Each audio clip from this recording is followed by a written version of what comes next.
او بیا د پیغمبر د پویولو د پاره انتخاب چې دی الله دی یو داسې ملائکی کړی دی چې هغه ملائکی ته جبرئیل علیہ السلام وایي. جبرئیل هغه ملائکه ده چې د خدای په ټوله خدایي کې څومره ملک مقربین چې دي د جبرئیل نه اوچت مقام پکې د چا نشته. نو د هغه پیغمبر په یولو دپاره به بیا الله انتخاب د جبرئیل علیہ السلام وکړ. هغه کلام الهی چې دی هغه به جبرئیل راوړو هغه متعلقه پیغمبر ته.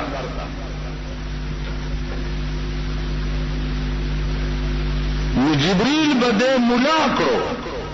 د الله په مراد باندې پوی به کړو چې د الله د دې لفظ دا مطلب دی او ته به دې قوم ته داسې وې. نو هغې نه پس ته به بیا پیغمبر چې دی قوم ته هغه مراد بیانو.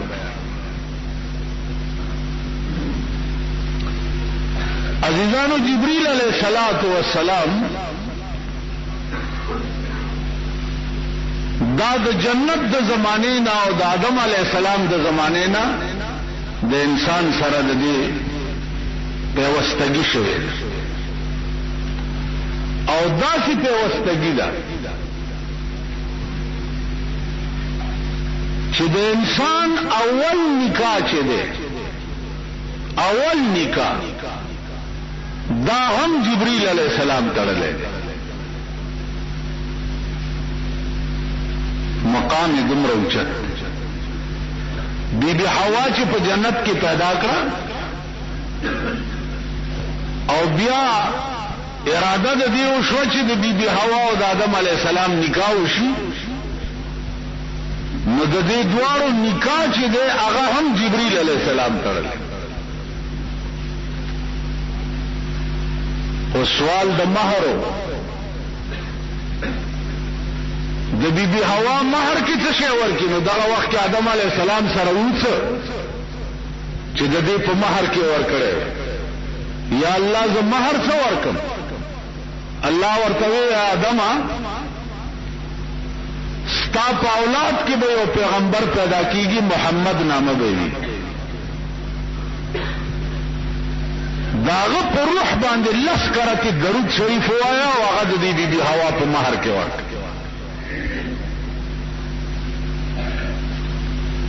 نو عزیزانو جبرئیل هغه فرشته ده چې د انسان اول تعلق د نکاح هم جبرئیل جوړ کړو او آخری خاتمه هم د جبرئیل په جناب محمد رسول الله باندې وشو.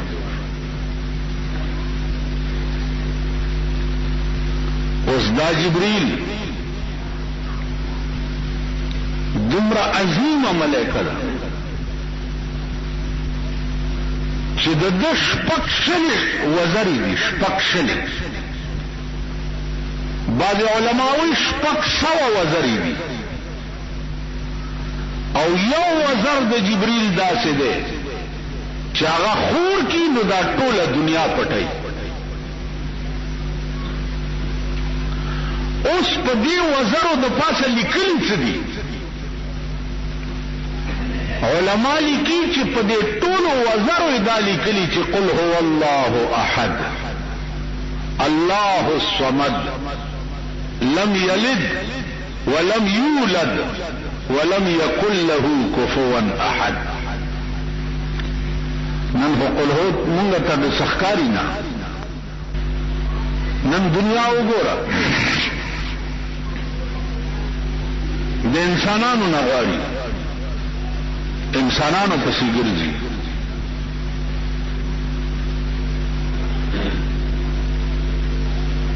نو الله پریخي چې ټیک ده چې هر کله تاسو د انسان نه غواړئ او زم پریخي ما نو زه وګورم چې دا انسان ستا حاجت روا شي یا دا انسان ستا ضرورت پوره کړي. نن تاسو وګورئ ټول ملک در په در او خاورې په سر په انسانانو پسې ګرځي او د الله په مقابله کې حاجت روا چې دی هغه انسان ګڼي او بیا انسان له هغه الفاظ وایي هغه القاب ورکوي پناه په خدای. دا وزیران مزیران چې چرته لاړ شي دوی له یو سپاسنامه جوړه کړي دا علاقې کونسلر صاحب یا چیئرمین صاحب یا ارګن بلاچی دا علاقې خان یا سپاسنامه یې په هغه سپاسنامه کې چې کوم الفاظ لیکلي هغه وزیر ته نو زه چې کله واورم یا وګورم نو زه سوچ کوم چې هغه کور دی وران شه چې ته پکې اوسې دې د غلو ډیري نه تا څه شی جوړ کو تا خو ډیران دی.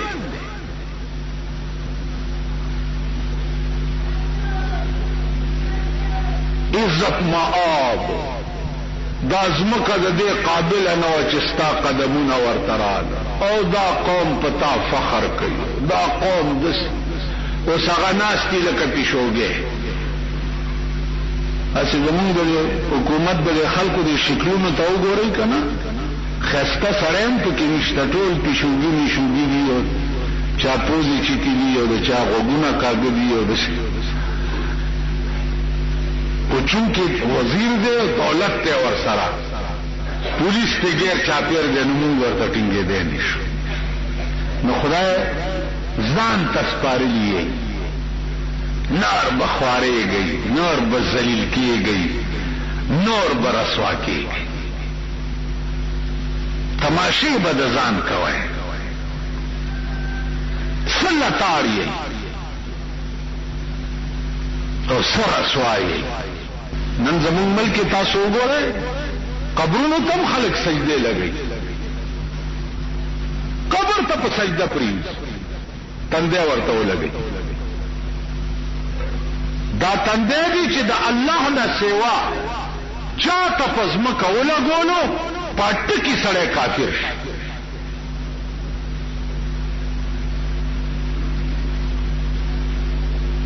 پټ دیو جنا دې خبرو کې به ډېر احتیاط کوئ سوچ وکوئ. کله کله تاسو د چا لاسونه صفوي دی او بزرگ سړی یا د نیک سړی نو لاس چې ورکه صفه نو لاس به داسې اوچت کې نو صفه داسې ورته کېږي سر باندې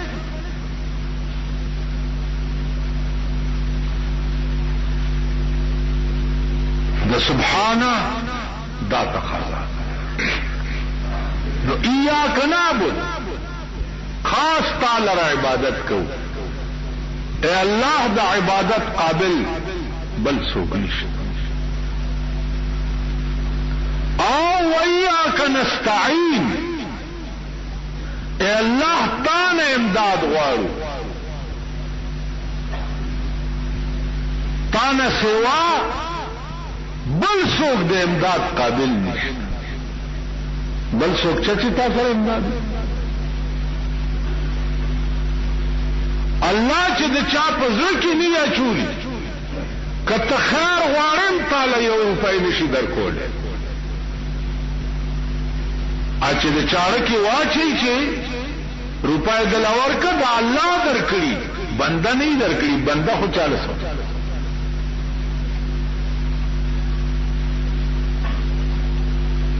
نو امداد باندې شاه د الله نه غواړي سوا د الله نه بل ای څوک د امداد غوښتو قابل نشتا چې الله در سره وي ټول کائنات در سره دی چې الله در سره نه هیڅ در سره نشتا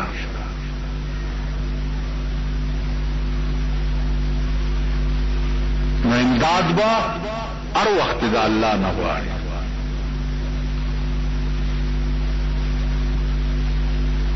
ادغلو عقیده به نه ساتي چې د شپې زیارت ته ورشي او بابا غلې پسې زما خو غلاف او جنډه به در تراوړم که کامیاب شي. چې د شپې اخلاق کې کامیاب شي ساره جنډه او غلاف را روان کړي په قبر وګوري. اوس دا بیل باسته چې په قبرونو باندې غلافونه غړولو جنډې او درولو وغیرہ وغیرہ چیرلې ته پورې تړل بعض قبر چې وګوري دا خزي ورغلینو د دنیا چیرلې ور پورې تړي د دنیا چیرلې دا څه خوره وي مراد نه دلته زمون پنځه پیران تیر شوي زیارتونه هغه له چورشي پاسونه د جاروګانو ډکي دا خزي ورزي او جارو یو سي صاحب ورلړی چې دا چا جارون خطا نور خزي مبارکه ورګي جو مبارک شه مراد دې پورا شو جارو دې اون خدا خبر چې دا خزي درکې څه مراد دي ځکه چې زمونږ د وطن د خزو مراد نه پوره کیږي اسمان ته ورسېدي خو لا هغسې مراد په زړه کې شته دي چې خپلو کې کیني وایي خور مونږ ته په پاکستان کې څه حق نه دی ملو نور څه حق غواړئ مونږ نه هم اجراګان جوړ کړه دلګان هم رانه جوړ کړه خنزیران هم رانه جوړ کړه زه په کور کې ناست یم ته په بروډونو باندې چکرې وایي مونږ نه نور څه غواړئ مونږ نه د ښځو څه جوړ د مالدارو ښځې وګورئ مالدارو نه څه جوړ کړه د غریبانو وګورئ غریبانو کور د میردین جماعت شه دوی ورته ډیټسن او سوزکې وکړي او دوپړی مار ورسره کښېني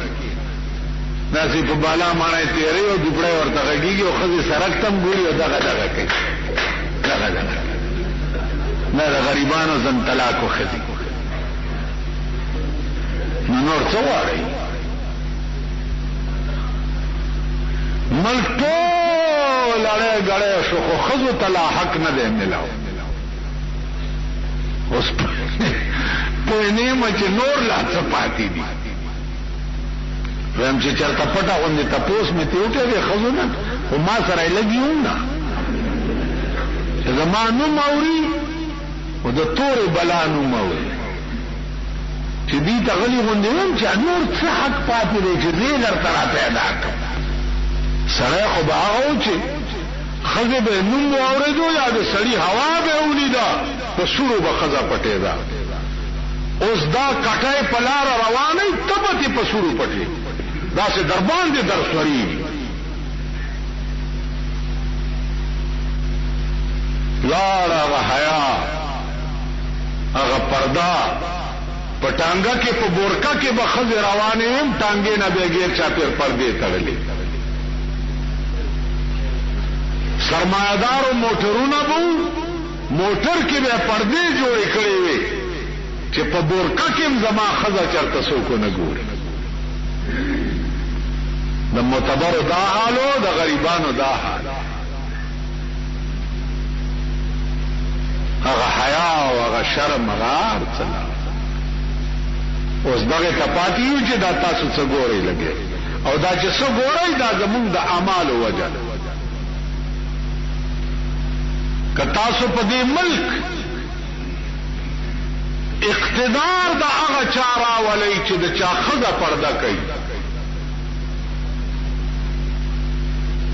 ښځه پرده کوي ته به وګورئ چې د هغه نه به بیا بې پردې ښځې څنګه وګرځي نن خو تاسو اقتدار د هغه چا په ملک راولئ چې د چا ښځه شاملات وي او لورې شاملات وي که نه ګرځي هغې پسې ګیرو والا دلته یوې ګیرې والا ما پسې بدلې مونځ تم راتلو خو هغه راسې مې بیا نه دی لیدلی ها مې لیدلی ښځې ډاکسن کې کېنولې پولیس سټیشن ته یې بوت خو چې زه یې ولیدم داسې بوک شو په ډاکسن هغه راسې زما مخې ته نه دی راغلی دا 2 کاله 3 شو ګیرم وا دا ګیرو والا نو زما عزیزانو ارث چې دي دا زمونږ د لاسه دي دا ملک بے حیا زمونږ د لاسه شو دا ملک بے غیرته زمونږ د لاسه شو دا مونږ شرمېدلې ملک زمونږ د لاسه شو څه چې دي زمونږ د لاسه دي او زمونږ د عملونو سزا مونږ ته ملاوي تاسو روزانه ګورئ د خان خو یو وختي چې ضرورتي کوسیلا بیٹک لا دی راشي او ضرورت پورا کی بیا در نزي ٹھیک ده ته همغه منګه کې ګویا پس سوره بکنی او خاورې بدر باندې شیندلې کیږي همغه منګه کوره کله بغاړي کې کېلې ګرځي او کله به مالټې ګرځي او کله به چابړې لګولې او کله به دي سي صاحب پولیس بدیونی یا یو ګورې نه نه موسو وسوکم وګنا کوم اورس چې غړې دي ما خو لیدلې په غړا هغه په سیګر نارز بداو چې په دې ملک نظام چرته خدای راولي دا هغه خلقو چې چا کې خپل حیاوي او د چا په کور کې حیاوي الله اسپیټال تک ورشه کټانو لورشه کچرو لورشه الله سره نیولې قوم سر رسوا او ذلیل یې په دې درې ځایونو لیدل هم دې خپل ذلت لو یلاره به روانه کړی سم پنځه شپې ته کسان به پکې ناست او تبا ډرایور ناست نیا د ټریفک سپای درې نیمه چټا کوي لاس در شروع شپېلې وګه چې شپېلې وګه تا نړ بوټوس په چاو کې دغه راړه کاغذونه کاغذ بداسي داسي تب سم فرعون متیاز ولا بچاته لارې نه ودره او چا دې ودره روبا سکا وګره غلدار څه خدای دی پخور پرچا باندې مو هذا خدای خاطر ودا فرعون بچیا تا سره خو چا خبره نشو کوله دا دومره ګډر درنه ولې جوړ شو لیدلین دی خپل ذلت هغه وخت استا پختو غیرت ورته لاړ شي تا سره خو په کلی کې څوک خبره نشي کولای څوک خبره سره کوي داس پکې اوس یو سپای ګوټي رونی یې زما په حالدار کې خدای له پاره کله پختو ورته پریږدي کله دم نه دا چرته کېږي قانون دی لاس کې واپس پریدم دي چر نو صاحب د ندی د تیزونو واری او ندی د پسکو واری او پختو مختو دی هر څه د سنبای نه وځي نګلم دا هټم کې خپل ذلت بیا دې چې تانی ترا ونی او ولادت کې دی واچي اگر سره جوخته د غلو ټټای وي هغه ذلت خپل لیدلې بیا دې چې کچرو ته چالان کی هغه ذلت خپل لیدلې ده چې الته پزمکه د سپیغون د ناشتي